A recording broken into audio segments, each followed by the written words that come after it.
Pocos quieren reconocerlo, pero esta historia no arrancó con Caitlin Clark, sino mucho antes, cuando Angel Reese ya dominaba cada conversación.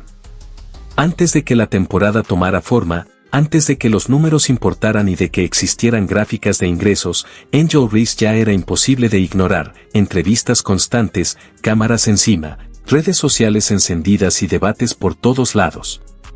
No solo era visible, era omnipresente, y la liga no la frenó, al contrario, apostó por ella porque la confianza vende, la personalidad vende y el conflicto también vende, o al menos eso creían. Ángel hablaba como si fuera el centro del relato y durante un tiempo lo fue, paneles discutiéndola, fans peleando por ella y clips circulando sin parar, mientras la maquinaria mediática de la liga la presentaba como prueba de que la atención por fin había llegado. Pero tras bambalinas, la atención no era lo que realmente importaba, el dinero sí, y el dinero no premia a quien grita más fuerte, sino a quien logra que la gente se quede. Ahí es donde Caitlin Clark entró silenciosamente en la ecuación. Al inicio no parecía destinada a cambiar nada, solo otra novata, otro talento más en la lista. Internamente se asumía que la temporada sería compartida, con varias caras y un crecimiento equilibrado, pero esa idea no sobrevivió a las primeras semanas. Cuando un analista detectó algo extraño en los datos tempranos, los partidos con mayor promoción no retenían a la audiencia como se proyectaba. El ruido en redes era alto pero la audiencia se estancaba y el entusiasmo por la mercancía no se traducía en ingresos sostenidos. Sin embargo, cuando aparecía Caitlin Clark, pasaba algo distinto, la gente no solo hacía clic, se quedaba, aunque los ejecutivos prefirieron decirse a sí mismos que no era momento de exagerar. La fama universitaria suele apagarse y la curiosidad casi siempre se enfría, así es como normalmente funciona todo, hasta que llegó la aparición de Caitlin Clark en la NBA por NBC. No estaba pensada como una prueba, sino como un simple momento, un cruce amable y seguro para presentarla a una audiencia más amplia, pero en cuanto las cámaras se encendieron, el plan original se vino abajo. Caitlin Clark no actuó para llamar la atención, no exageró ni posó, analizó el juego con la naturalidad de alguien que pertenece a ese espacio, y millones la vieron, no poco a poco, sino de inmediato. Dentro de NBC, esa noche los productores notaron algo inquietante, la retención de audiencia no bajó durante su segmento, subió, cuando ella hablaba, la gente se quedaba, y cuando el segmento terminaba, la gente se iba. El patrón se repitió en distintas plataformas bajo el reflector de una transmisión nacional de la NBA, y eso cambió la conversación. Gustó todo lo que Caitlin aportó a la transmisión, tanto que comenzó a hablarse de traerla de vuelta más allá del anuncio inicial, con NBC Sports planeando su regreso más adelante en la temporada y confirmando su participación como analista en el Knicks contra Thunder el 29 de marzo. Aunque no se anunció un rol ampliado de forma oficial, el mensaje fue claro, no era un elogio casual, era interés real, y la puerta quedó abierta para verla mucho más seguido, quizá incluso instalada de manera permanente en esa cabina.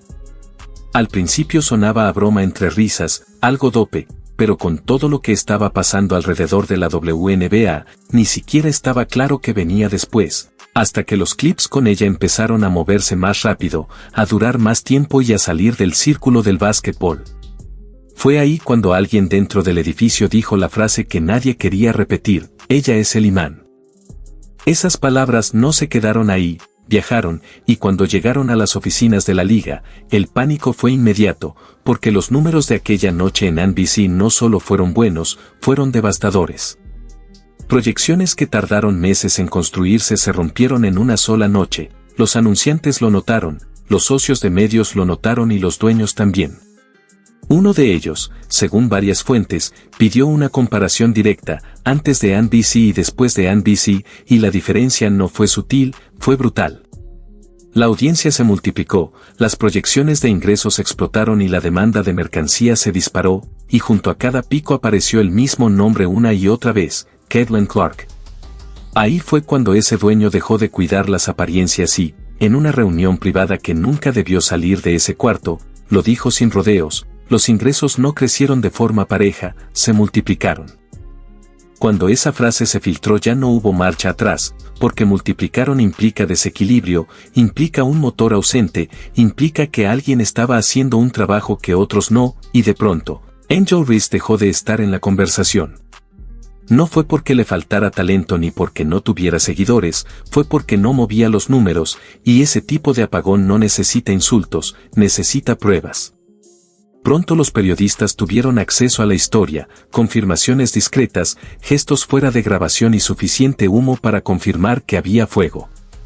Entonces apareció Steven A. Smith, y no llegó por casualidad, le dieron los datos, vio el desglose de NBC y las curvas de ingresos, por eso su tono fue sereno, porque la calma en televisión en vivo significa certeza. No atacó a Angel Reese, no minimizó su nivel ni lanzó ofensas, simplemente comparó impacto, alcance y dinero, y luego soltó la frase que lo cerró todo: esto no está ni cerca. No fue opinión, fue sentencia, y cuando Steven dice que algo no está cerca, la audiencia entiende exactamente lo que implica. Ángel Reese guardó silencio, y en momentos así el silencio pesa como una derrota. Pero la historia no terminó ahí, porque Patrick Bet-David lo vio desde otro ángulo, donde Steven habló de realidad deportiva, él habló de fracaso empresarial, planteando la pregunta que ninguna liga se había atrevido a hacer en público.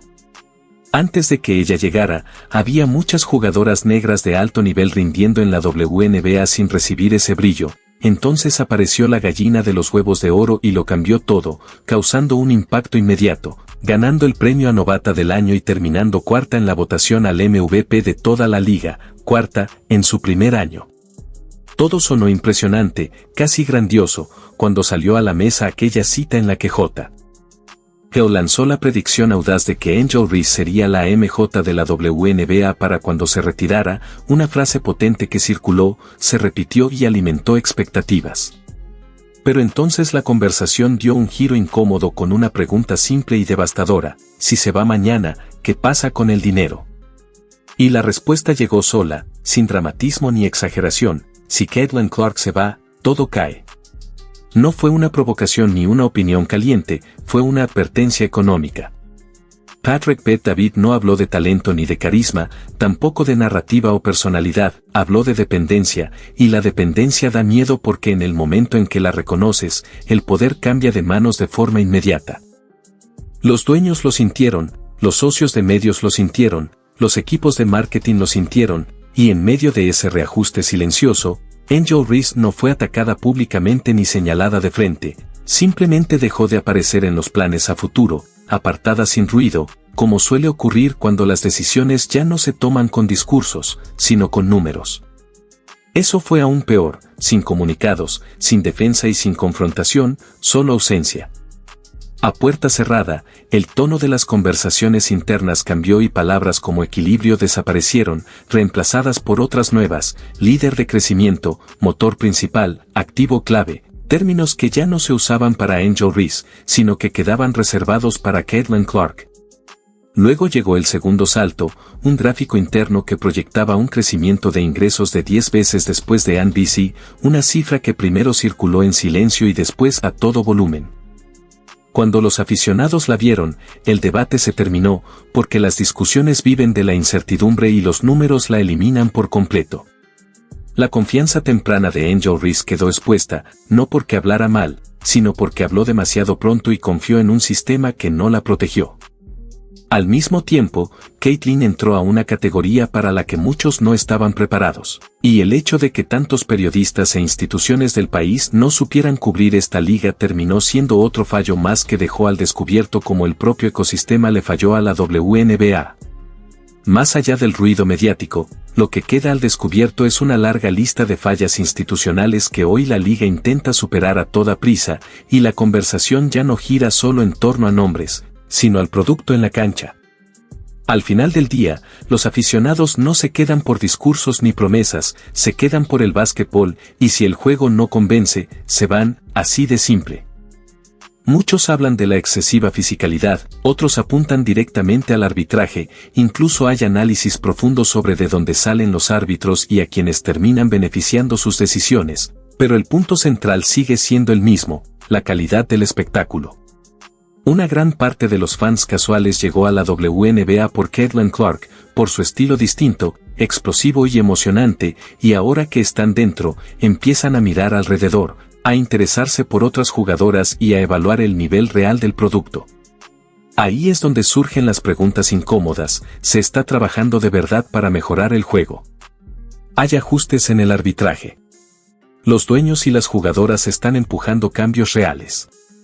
Porque atraer público es solo el primer paso, mantenerlo exige un producto sólido, y esa es la prueba que la liga todavía tiene pendiente. El arbitraje siempre ha sido un tema delicado y esto no es solo algo que tenga que ver con Caitlin Clark, aunque hoy parezca que todo gira alrededor de ella. Los entrenadores llevan años quejándose, basta con mirar atrás y recordar episodios como los estallidos de Cheryl Reeve, convertida casi en leyenda por protestar un arbitraje excesivo, o revisar lo que vivió Candace Parker en su año de novata, cuando en más de un partido terminó literalmente en el suelo, y lo mismo pasó con Diana Taurasi y con tantas otras. La historia se repite porque cuando llega una jugadora generacional, en la WNBA o en cualquier liga masculina, el mensaje implícito es el mismo: esta es nuestra liga, bienvenida. La diferencia ahora es que hay muchos más ojos puestos en la cancha, y la fisicalidad alrededor de Caitlin se siente amplificada porque llega como un fenómeno del que todos hablan, enfrentándose a veteranas que defienden su territorio. No es algo nuevo, es un ritual no escrito del deporte, pero con la atención actual, cada golpe, cada falta y cada decisión arbitral pesa más que nunca y expone un problema que la liga arrastra desde hace años. La conversación siguió adelante y Caitlin Clark nunca reaccionó, ni tweets, ni entrevistas respondiendo al drama, ni una sola mención a Stephen A. Smith o a Patrick Bet-David. Se mantuvo humilde, habló únicamente de básquetbol, y esa humildad, respaldada por resultados, hizo imposible ignorar el derrumbe que ocurría a su alrededor, porque la humildad cuando viene acompañada de hechos es imparable. Poco a poco, los dueños empezaron a admitir algo inquietante: la necesitamos. Necesitar no es lo mismo que querer, el deseo se reemplaza, la necesidad crea poder. Esa admisión lo cambió todo.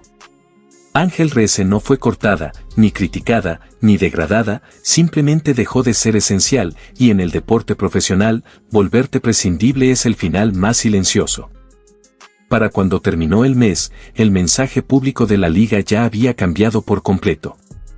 El enfoque cambió y las comparaciones desaparecieron, las conversaciones sobre equilibrio murieron. El sistema ya había tomado su decisión. Esto no fue venganza ni odio, fue exposición. Una sola noche en NBC dejó claro quién realmente genera atención cuando nadie la fuerza. Caitlin Clark no rompió récords para demostrar un punto, los rompió por estar lista cuando la oportunidad apareció. Angel Reese no fracasó, simplemente quedó al margen de un escenario que había elegido a su protagonista.